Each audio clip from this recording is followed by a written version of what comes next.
All right, guys, today we're going to be talking about Blood Death Knight in the Midnight expansion. And I know I have been saying that I am not putting out a guide until our next set of tuning, because we know that on March 17th, we're getting a set of tuning, and I think Blood is going to get some changes. But I know that a lot of you guys are excited. You're coming back to the expansion. Maybe you're a returning player. Maybe you're trying it for the first time. Maybe you're just excited about Death Knight like me. And you may be wondering, how do I play this now? Has it changed? What's different? What do I do so I can make sure that I don't let my team down? And I don't want to take that away from you guys by making you wait. So what I'm going to do is I'm making this guide, and if there's any changes, I'm going to leave a pinned comment, or I might just make an update video depending on how big the changes are.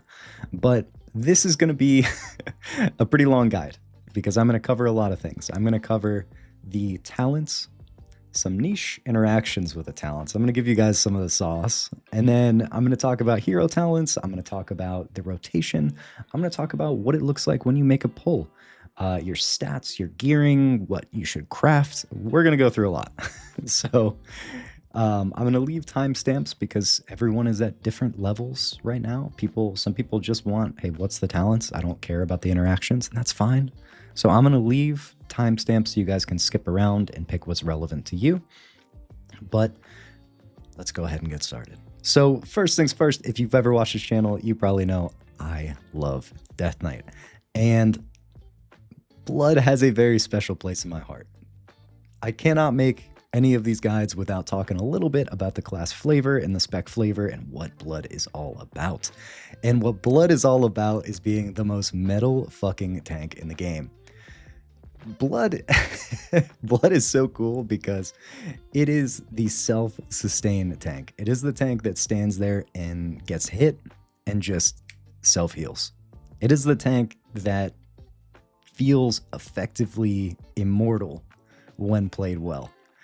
And if you are looking for something where I don't know if my group is going to kick mobs, I don't know if, I'm carrying maybe some of my new friends, and you just want to feel completely self-sufficient, Blood is the tank for you. Because when played well, oh my god. Blood has some of the coolest class flavor in the game as well, because it uses blood manipulation. Every time you're cutting open an enemy, you are siphoning their blood to fuel yourself, to create shields of their blood around yourself, breaking their bones and using their bones as a spinning shield around your character to block attacks. I mean, if this was real in any sense, like if we lived in the World of Warcraft, you would not want to fight this thing. It is a monster, and it is so satisfying. The sound effects, the visuals, everything about it is so cool. And I am very excited to go through it with you guys. I hope you guys are excited too. That is a little bit about the flavor. So how do you manage this thing? How does it work? All right, guys. And I'm going to do something a little different in this. I'm going to go over the rotation before I go into the talents, because I want you guys to have a little bit of a background, for those of you who are new, to how Blood Death Knight works before we talk about some of the nuances of the talents and sort of when you want to switch stuff around. So I know it's a little backwards to maybe some other guides that you've watched, but there's a method to the madness, okay? So first things first, we're going to talk about what the rotation looks like. For Blood Death Knight, the rotation is pretty straightforward. It is about spending runes. So you see these 6 little red circle skulls right here. Those are my runes. You spend these on certain abilities, and they will generate runic power, which is this bar below my health. The runic power is then used to heal yourself. So what you do is you go up, and we have abilities like Heart Strike. Heart Strike costs 1 rune, and it generates some runic power and does some damage. So as you can see, we press it, and it's generating runic power. It spends a rune, and then when we have enough of the runic power, we press this ability, Death Strike. How Death Strike works is it hits them decently hard, and it heals us for a percentage of the damage that we just took. So if you didn't just take any damage, Deathstrike's not going to do anything. It has a minimum, which is 7.7% of your maximum health, but with my stats, but like you kind of want to use it reactively. So the goal of Death Knight, of Blood Death Knight, is to use your runes on Heartstrike, and you sort of pool up some runic power, and then you spend it on Deathstrike. And now, the other part of this is that by spending runic power, so by using Deathstrike, you generate runes. So this goes hand in hand, right? When you use Heartstrike, you get runic power. You use Deathstrike to get runes to use more Heartstrikes. So what you kind of want to do is weave these abilities, right? You're never really spamming any one ability with Death Knight. You're kind of weaving it all together. Now, that is the core of the rotation. Let's talk about some of the nuance, some of the extra, okay? So you have this other ability called Marrow Rend. What Marrow Rend does is it costs 2 runes, so it's an expensive ability to use. Generates some runic power, but what it really does, the real value in this ability, is that it gives you these bone shields. See how I have these bones floating around my character? And up here in the buffs, we can see bone shield. Armor increased by 1900, haste increased by 10%. So by using Marrow Rend, we stack up our bone shield higher and higher. We're getting more bones. And these bones can be broken by taking melee attacks from enemies. So what we want to do is make sure that we're maintaining these bone shields at all times, because this is armor for us. This is our armor. Increases our haste, which smooths out our rotation. We want to make sure that we have these bones all the time, as much as possible. Now, the key with this is that if you use Marrow Rend too much, because it's an expensive ability, right? You reach a point where, see right now, I don't have any runes to spend. So what happens is that because it's so expensive to use, you end up not having any runic power, and you end up not having any runes because Marrow Rend generates less runic power than your Heartstrike. So you don't have anything to press. And that's really scary as Blood Death Knight, because if you can't press anything, you can't self-heal. And if you can't self-heal, you're going to die. So you may have done a dungeon with a Blood Death Knight. You may have played with one before. And the main 2 problems and the main 2 issues that I see with Blood Death Knight are players will either not manage their runes correctly because they're pressing Marrow Rend too much, and then they don't have anything to press and they just die, or they do not have any bone shields up at all, and then someone hits them, they don't have any armor, and they just die. So what this is it's a balancing act. So you want to make sure that you are maintaining your bone shields, right? We're going to stack it up, but we're not using so many that we run out of runes or run out of runic power. So it's kind of like, you have to think about it like it's a buff that you want to maintain all the time. Hopefully that part makes sense. So sort of I would say the priority for Blood Death Knight is making sure you have bone shield, because if you get hit without it, you're going to feel it. Once you have the bone shield active, it goes into using your Heartstrike, and then using your Deathstrike. Using your Heartstrike, using your Deathstrike. Okay, and if you start running out of the bone shield, you press that again, using your runic power, using your runes. Never overcapping on your Marrow Rend. So when you have a lot of them, don't get more. Okay, don't keep pressing it. So see how we're at 12 right now? That's as high as it goes. Anything above you know, 5 or 6, you're good. Okay, just make sure it doesn't get down too low. And remember, it goes away by taking melee attacks.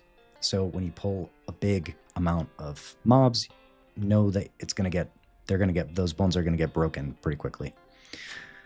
That is sort of the core of what the feedback loop looks like for Blood Death Knight. Now, we'll talk about some of the other abilities as well, because there is more to Blood Death Knight, but that is like the core. You need to understand that feedback loop, or you will die. So that is the core, most important part. Now we're going to talk about some of the other abilities that you have, and they're pretty cool. So you have an ability called Blood Boil. Blood Boil, first of all, metal as hell, because what it does is it boils the blood of your enemies. You press it, and anyone around you, right? If I walk in between these and I press it, it hits both of them. It boils the blood of everyone around you, dealing shadow damage, and it also applies a damage over time ability. So you can see right now, draining health from the target. So it is draining health from everybody that has this debuff on them. Very, very cool.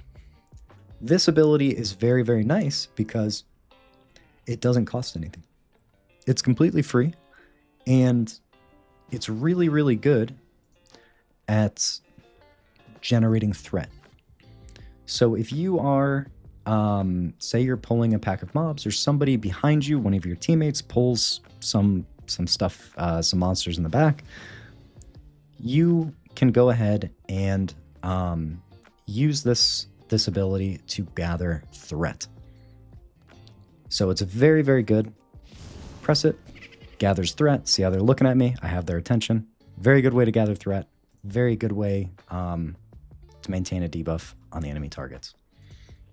And my guildmate just told me he hates me for not accepting that group invite, so he told me to include it in the video. There you go. I'm including it. And okay, so back to it. We're going to talk about the abilities, some more of the abilities. And one of them you probably have seen before or heard of. It is Death and Decay.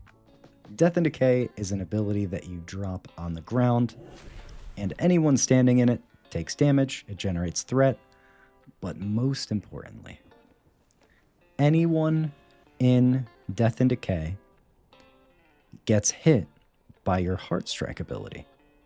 So what does this look like? When I go over to a big pack of mobs and I press Death and Decay, when I use Heart Strike, it hits all of them. So this is really good because not only are you doing a bunch of damage, but you're generating a bunch of threat because you're hitting all of them at the same time. So you really want to make sure that you have, whenever you have a pack of mobs, you have Death and Decay down. So you can even see this guy's dropping it too. So that is Death and Decay. Death and Decay is very, very, very important that you have active all of the time. All right, now we're going to talk about some of the defensives and offensives. That's the core rotation right there. Offensively, you have an ability called Dancing Rune Weapon. Guys, Dancing Rune Weapon is one of the coolest abilities in the game because you are summoning clones of your own weapon. I don't know if you guys have seen Castlevania, but it's very, very Alucard vibes. You are summoning clones of your weapon, which increase your parry and will duplicate melee attacks. So if I go ahead and I use Dancing Rune Weapon, you can see I have these clones of my weapon over here. So when I Death Strike, they're going to Death Strike. When I Heart Strike, they're going to Heart Strike. Very, very cool. This is your best ability for a big pack, okay? Because when you use this ability, it is duplicating it. I mean, you can see the value in that, right? It is good offensively. It is good defensively because you're getting more healing from the Death Strikes. You are doing more damage. It increases your parry. Oh my God, is it such a good ability? You really want to make sure that you use this as much as you can in every big pack that you can. Very good ability. Now, it used to have, for those of you returning, it used to have cooldown reduction. It does not have cooldown reduction anymore. So it's just, it is what it is. It just does its thing. Now, defensively, you have some abilities. Let's talk first about the main ones. Icebound Fortitude is an ability that you can use, and when you use it, it grants you a 30% wall, 30% damage reduction, and makes you immune to stuns. You can use it to get out of stuns as well. So it's a pretty good button. I use it mostly to get out of stuns. Lichborn is an ability that increases your leech, which is when you do damage, you get some health from it. It's not great as tank because you're not doing a whole lot of damage. But I usually save this button for if I get slept, or if I get charmed or feared or anything. It's nice to have this ability like kind of ready to go as the tank, because any crowd control that you sit means your teammates are hitting or taking damage or getting hit. Anti-magic shell. This you should use always. Every pack that you pull, you should press this ability. It's so good. So what anti-magic shell does is when you press it, it gives you an absorb shield for magic damage. Not only do you absorb magic damage taken, no one can apply any harmful magical effects to you while it's active. So somebody tries to put, you know how you put this debuff on the target? They can't do that to you while that's active. Very, very good ability. It's on a 40-second cooldown, which is fantastic. Use this every pull. Every single pull. I'm taking a sip of coffee. 1 second, guys. Okay. Vampiric Blood. Vampiric Blood is another defensive that you have. This is one that I use pretty often. I try and sort of weave into every other pull or every pull. Vampiric Blood increases your maximum health by 30% and increases all healing and absorbs received by 30%. So this is good for 2 reasons. This is where I said my actual guides were going to be a little longer because I was going to talk about the interactions. Blood Death Knight does really well with increased health. And one of the reasons for this is because Death Strike, like I said, has a minimum healing of a percentage of your maximum health. If your maximum health is higher, you are always going to heal for more, right? So this increases your health, huge benefit. It increases all healing and absorbs received. That means your Death Strike healing. That means your we'll go into your blood shield soon enough. All of that is increased. So this ability, Vampiric Blood, you want to press pretty often. Now, you also have Anti-Magic Zone. Anti-Magic Zone is this ability right here. This used to be an absorb. Now it is a flat 15% damage reduction for magic effects. This one you kind of use when you think your team is about to take a bunch of damage. I don't really use it as a personal defensive, but neither here nor there. You also have Death Grip. These guys won't get gripped because they're dummies, but this, you can grip enemies to you. So what you want to do in a pull, whenever you like grab a bunch of enemies, is you use Death Grip to grip in the ranged characters. So say I am pulling this pack of mobs right here, right? I've got my Death and Decay down, like I said. I've got my Blood Boil on all of them. And there's this guy over here, and he's shooting arrows at us. Press Death Grip to grip him over to you, and your team will love you for it. Now, another grip that you have is this ability, Gorfine's Grasp.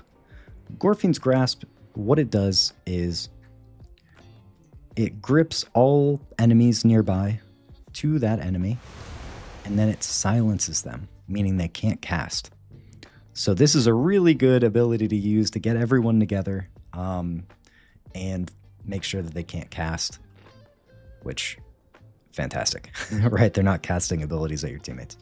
So, another good ability. Now, that is sort of the gist of what the rotation looks like. We talked about the rotation, we talked about offenses, we talked about defensives. Now we're going to start getting into some of the nuance. Okay. Hopefully you guys are with me so far. It's going to be a long video, I know, but I want to give you guys all the information I can so that you guys feel ready and you feel like not just, oh, I'm kind of learning the spec, but you feel like you walk in dungeon or raid being like, I'm ready. I got this. I know how it all works. So whenever you Death Strike, you also get something called Blood Shield. And this is a shield made from your enemy's blood. Awesome. Which absorbs physical damage taken. This is really, really, really good. Because, as you've noticed, Blood Death Knight takes the damage and heals it back. So any sort of extra absorbs you can use, like anti-magic shell for the magic, right? Or the Death Strike blood shield for the physical, very, very valuable. Any sort of padding that you have between them hitting you and you taking the damage is really helpful because it means you have less to heal. So Blood Shield is sort of a niche ability with Blood Death Knight that is very, very, very good. And you're going to see when we go into talents in a second, just where that importance comes from. All right, guys. So for the talents, if you are wanting the tankiest build that you can run, if you are just like, I'm tanking to help my friends to get through fast queues, and I don't really care about topping the meters, I just want to feel strong, this is going to be the best build for you. Okay. Deathbringer is the most tanky hero talent tree, but it does less damage. Sand Lane is a little more punishing, and I'll talk about these in a minute, but this is the build that you want. And I will have import codes in the description for all of these, but I do want to dive a little deeper into the talent trees. Now, if you are like, man, I get it. Blood clicks for me. It just works. I'm there. How do I do as much damage as possible? I'm not worried about living. Well, all you have to do is go like this and switch to Sand Lane. And again, I will have these in the description for you. But let's talk a little bit about some of the interactions. Okay. So, first things first. Let's talk about the most controversial part. Let's get that out of the way, and that is the capstones. I'm going to explain how the capstones work. First things first, Purgatory, you are going to use all the time. All the time you're going to use this. This ability, no matter how cocky or confident you are, everyone makes a mistake. Everyone has input lag. Everyone, blinks or sneezes, and if you do, and you mess up and you die, Purgatory is a thing that gives you a little bit of a second chance. It's really, really, really important because Blood Death Knight is all about taking the damage and healing it back. And if you make a mistake, like I showed you with the rotation, you want to have a bit of a cushion, okay? So that's just your backup. Always run this talent no matter how confident you are. Just because people depend on you. You're the tank, you're the leader. It's not about showing off or flexing on everybody else. You're supposed to be looking out for them. And that is to look out for them, not just you. Now, for the other capstones, we're going to talk about Umbilicus Eternus. This is probably the most controversial talent for Blood DK. And I'm going to explain how this works. Now, after Vampiric Blood expires, which is that defensive that we talked about, so this thing that increases your health and healing received whenever you use that. After Vampiric Blood expires, you absorb damage equal to 5 times the damage your Blood Plague, which is that ability, that damage over time ability with Blood Boil, dealt during Vampiric Blood. So What the game does is whenever you're in your vampiric blood, that vampiric blood is active, any enemies damaged by the blood boil damage over time, it takes that together, multiplies it by 5, and gives you a shield at the end. Sounds pretty good, right? Especially when you have a lot of enemies, because a lot of enemies getting hit by that at the same time, that's going to be a pretty big shield. Now, this is where it gets interesting. This is where knowing the nuances of Blood Death Knight, I think, are important. If you don't care, you don't care, but I tend to over-explain. So, how Umbilicus Eternus works is that it gives you this shield. But this shield is always going to be layered over your blood shield. The blood shield is the one from Deathstrike, right? This is a layering thing. So when you Deathstrike, you get your blood shield. When you use Umbilicus Eternus, you get a shield on top of that. Because it is on top of blood shield, it will show up really good in the meters.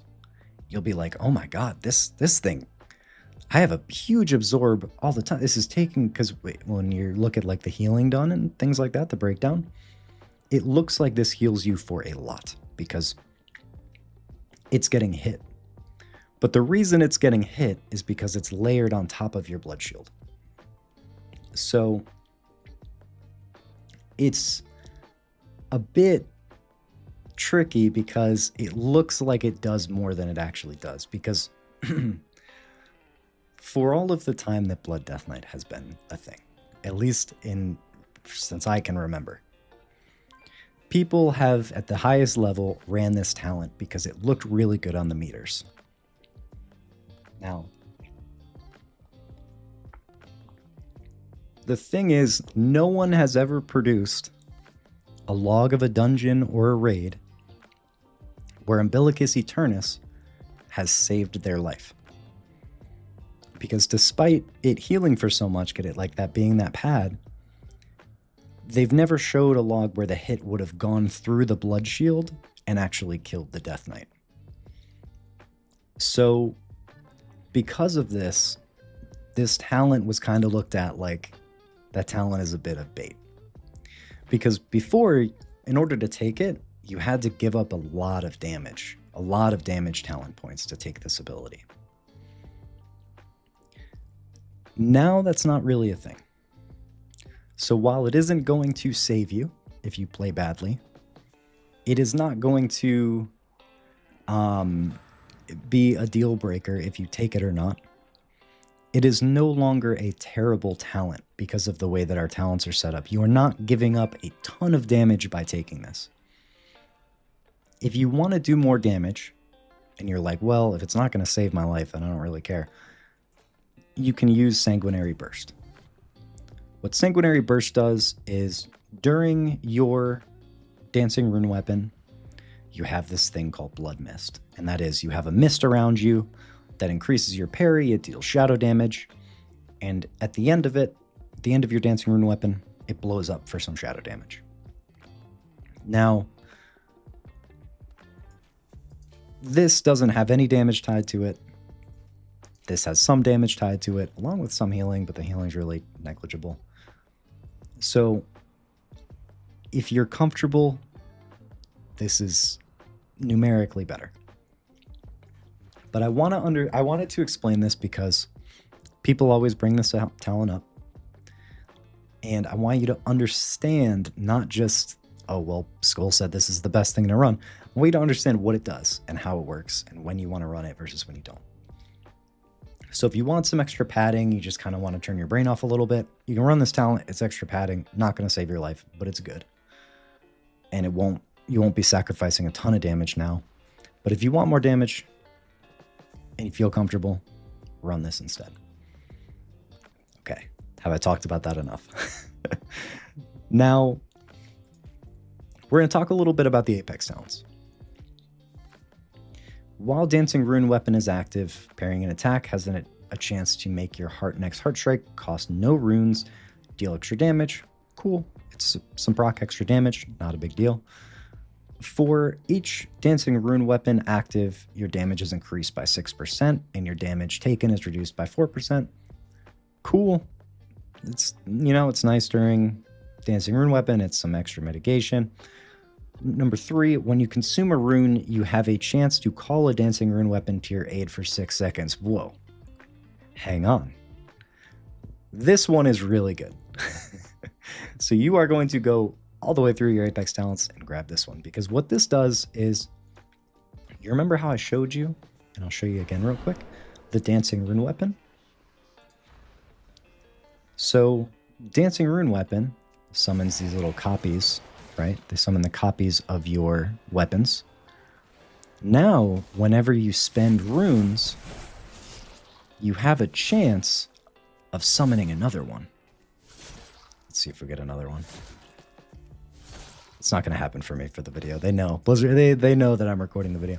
But you have a chance of getting another one active at any point, and that's amazing, right? You just get your best offensive and defensive. You just get procs of it. That's really good. So this is a really, really good talent you want to dump as you're leveling. You're going to dump all of your points right into the Apex talent. Now, one more talent that I want to talk with you guys about, and that is, sorry, where did this move around to? There we go. Bloodshot. Bloodshot is fantastic. And I'm going to explain why. And this is, again, why we get into the nuance. While Blood Shield is active, you deal 8% increased damage. So you may look at this talent and you may say, okay, but it's only while Blood Shield is active, Skull. So why would I ever take this? Because I'm getting hit so much that, like, Blood Shield is always getting broken. I'm never just like at full health. So I need to explain how Blood Shield works with this. Whenever you use your Death Strike ability, right? I get some runic power. Whenever I use my Death Strike ability, it gives me the Blood Shield, right? What it doesn't tell you is that Blood Shield is applied before Death Strike even hits. So what happens is, while you're winding up to use your Death Strike, right? You're going back to to swing down at them. You're getting the 8% increased damage on every single Death Strike that you use, because the Blood Shield is applied before the Death Strike. So that's really, really good. And it's 8% damage overall. So if you don't break the Blood Shield, you're still pumping, you're doing damage, but it's 8% extra damage on every single Death Strike because of how Blood Shield is applied. I know we're getting really in depth, but I want to explain this so you guys understand. All right, and now we're going to talk a little bit about the hero talent trees. And I wanted to explain first the talent trees because it's going to give you a little bit of background when I talk about this. So you have Sand Lane and Deathbringer. Sand Lane is meant to be vampiric themed. It's themed around the vampire blood wing of Icecrown Citadel. They don't really fully deliver on this, I don't think, but it's cool, and it's vampire themed in name. So I'm gonna simplify this so you guys aren't worrying about all of it, and you just kind of get what matters. How it works is, whenever you use Death Strike, so let's get enough runic power to get Death Strike, you have a 35% chance of gaining an upgraded Heart Strike. So it upgrades your Heart Strike to Vampiric Strike. Vampiric Strike does more damage. It does shadow damage. It does heals you for a little bit. Nothing really that impactful. You're not really going to notice. But what it really does, and this is where the real cool part is when you use it, it's going to give you a buff called Essence of the Blood Queen, increasing your haste, increasing the damage of your Death Strike, and increasing your mastery. So this is going to stack up to 7 times. So you can stack this buff 7 times. So that's a lot of extra death strike damage. And what did we just talk about? Bloodshot. While Blood Shield was active, you deal 8% increased damage. So that means that when you stack up Sand Lane, the buff from Sand Lane all the way, and you're running this talent, your Death Strike is just cutting people down. This is why the nuance is important, because it all comes together. So, Frenzied Bloodthirst, which is the talent in Sand Lane, stacks really well with this ability Bloodshot. Bloodshot is fantastic. Sand Lane, that is one of the reasons why it does so much damage. It's really satisfying because you're doing it, you're cranking with the damage. It feels really good. That is some of the synergy. But how you want to use this ability, or how you want to use Sand Lane, is anytime that you're getting that upgraded Heart Strike, the Vampiric Strike, you want to just make sure that you're using it. Let's see if we can get one. No, we're going to be unlucky. Okay, so we're going to be unlucky, but when you press Dancing Rune Weapon, all of your Heart Strikes during Dancing Rune Weapon are going to give you that buff. So it stacks up to 7 times.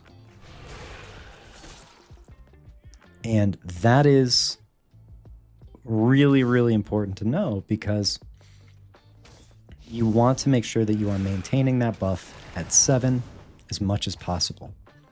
So as Sand Lane, what you kind of want to do is chain pull throughout the dungeon. You want to keep it going. Like you never really want to be dropping combat, because you don't want that buff to fall off when it's at 7. See, we want to make sure we maintain it. And if you're wondering how I'm tracking it right here on my screen, this is through gameplay enhancements and the cooldown manager. I just track Essence of the Blood Queen, so I can put it right there.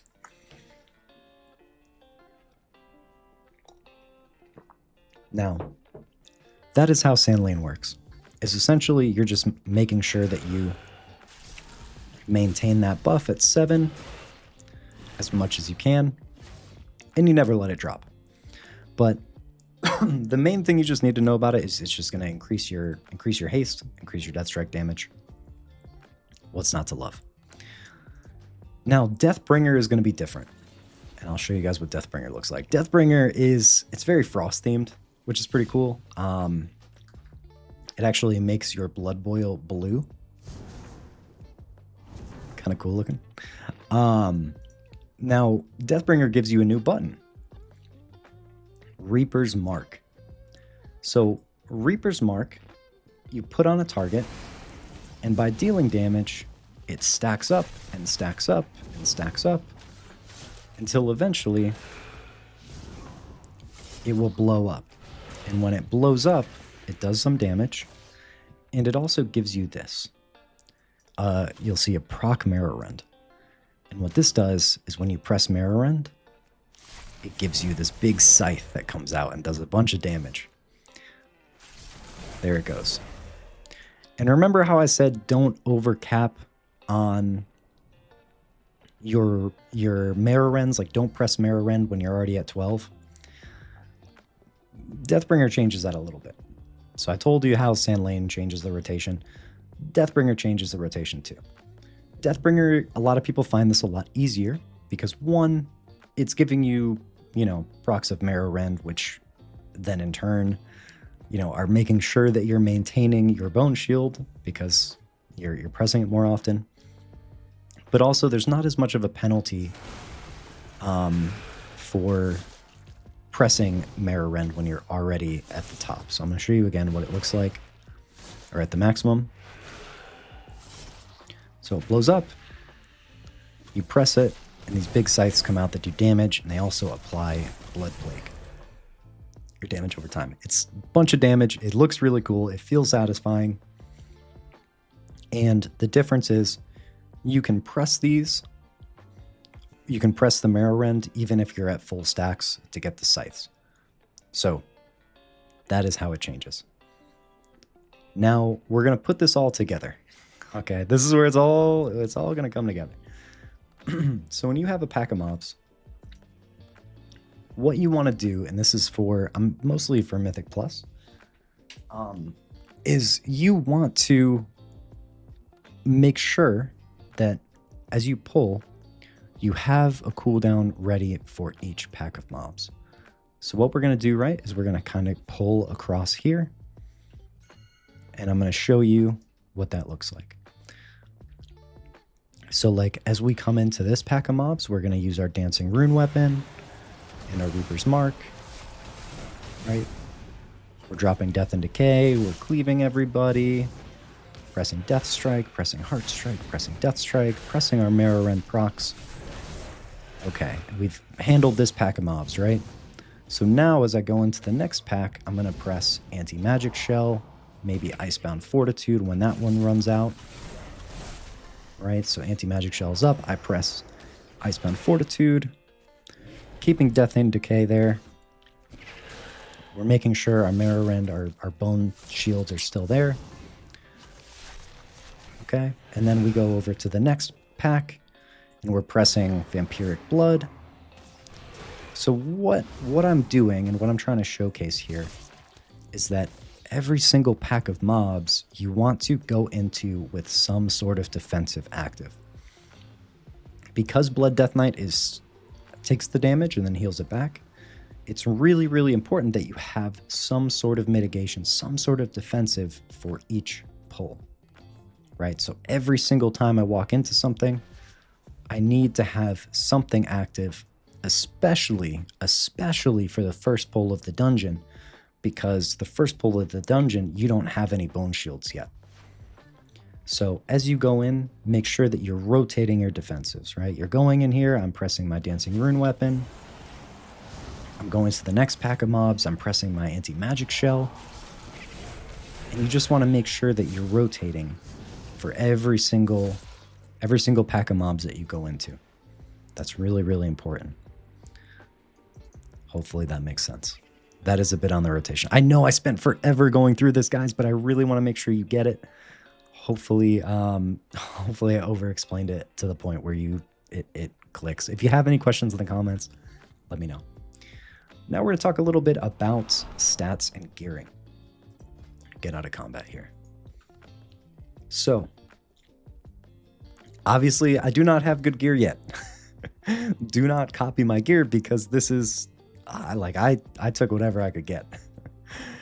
I'm going to walk through all of the stats. I'm going to walk through the rune forges and what you want to craft as Blood Death Knight. Now for the stats. Critical Strike, chance for extra effectiveness on attacks and heals, increases parry. This is really, really good. This is one of your best stats. Extra effectiveness on attacks and heals means not just your damage, but also your healing, your Death Strike healing. An extra large heal is pretty sick. So crit is one of your best stats. Period.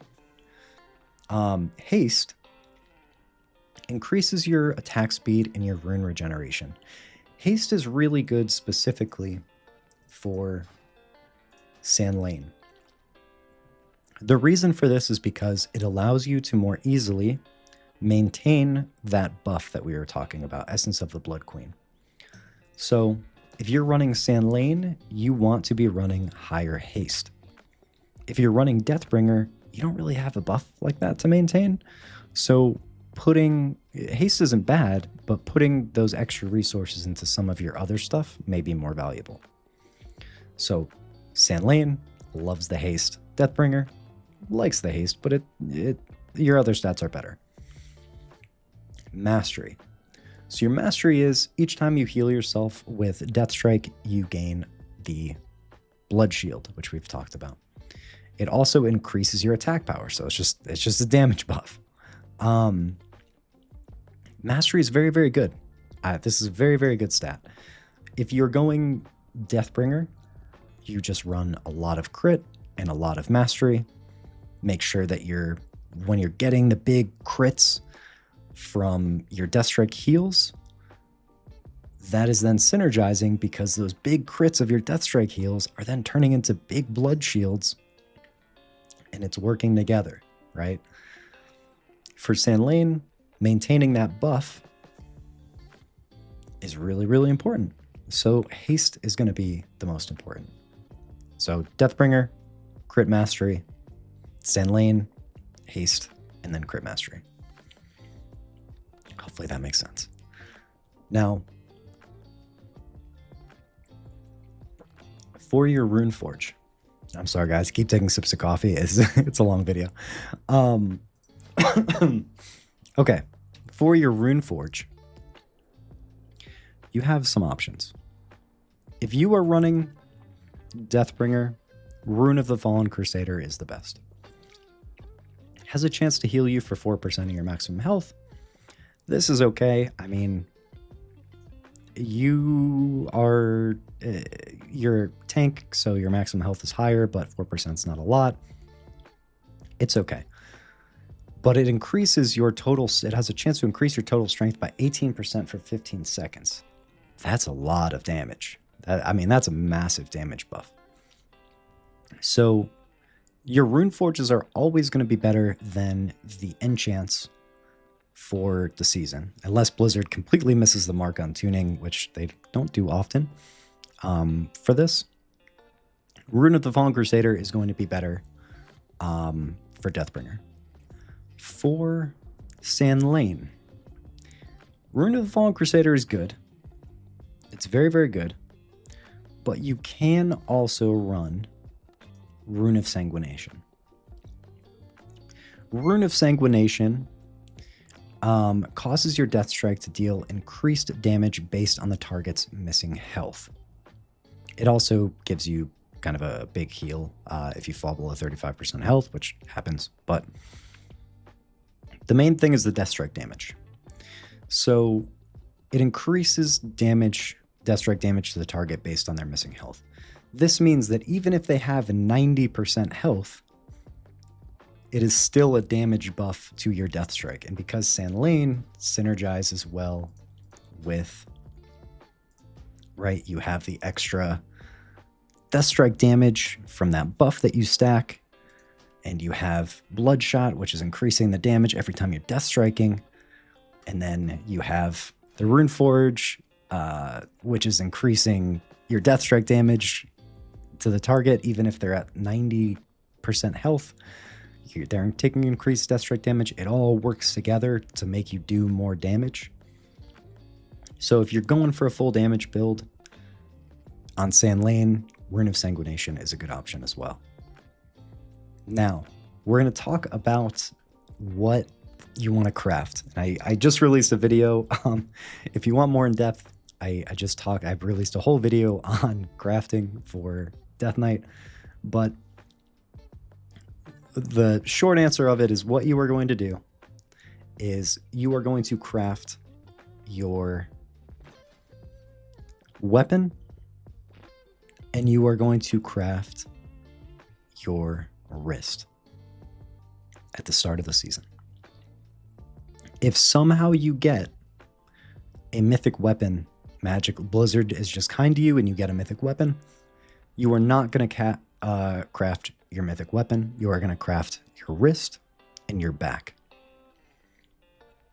So I would recommend crafting your wrist first, because either way you're going to go with the wrist. Now, why do you craft your wrist and your back? The crafted gear gives you embellishments, which are sort of added bonuses to the gear, but they don't scale as high in item level as a regular mythic piece would. So they have a bonus effect, but you lose some stats. So because of that, you try and put them on your weakest armor slots, which would be your wrist and your back. The embellishments that you want for your wrist and your back are going to be the Arcana Weave lining. That is going to be the best one for your wrist and your back. Now, at the beginning of the season, the reason that you craft the weapon is because it gives you a bit of an edge at the beginning. Because even though it's not the best, at the end, when you have full mythic gear, you're kind of a far way off from that. You know, you're not going to have full mythic gear for a while. So Because of this, you can craft your weapon as well as your wrist to start. And then as soon as you get a mythic weapon and enough sparks to craft your back, you can vendor the mythic or the crafted weapon and you can craft your back. That's when you switch.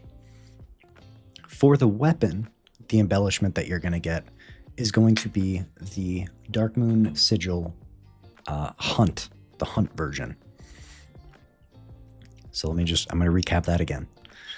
At the start, you're going to craft weapon, Darkmoon Sigil Hunt embellishment, your wrist with the Arcano Weave lining, and as soon as you get a mythic weapon and you have enough sparks to craft another piece, you'll get rid of the weapon, you'll get rid of the crafted weapon, and you'll make a back with Arcano Weave lining embellishment.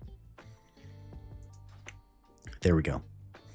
And I plan on making another video. I was going to include it in this guide, but this is already very, very long for you guys. And I know you guys want to be playing the game and not watching a bunch of videos. So I'm trying to strike a balance between giving you guys what you need to know and diving too deep into it. So, sorry, I'm like, I need a sip of water because I've been talking so much.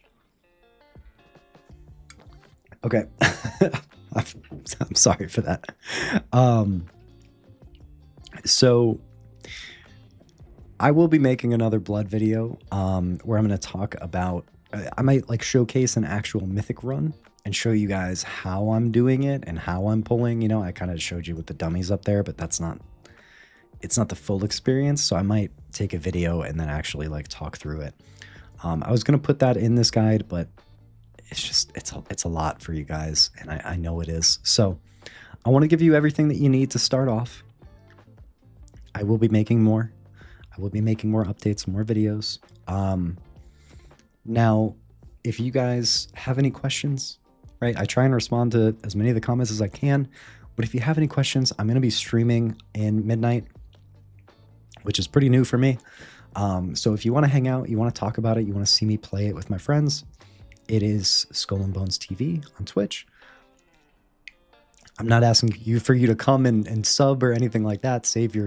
Please save your money. It'd just be cool to have people to hang out with because it's just me and my friends messing around. So if you want to join us, feel free. And I hope you guys enjoyed the video. Suffer well.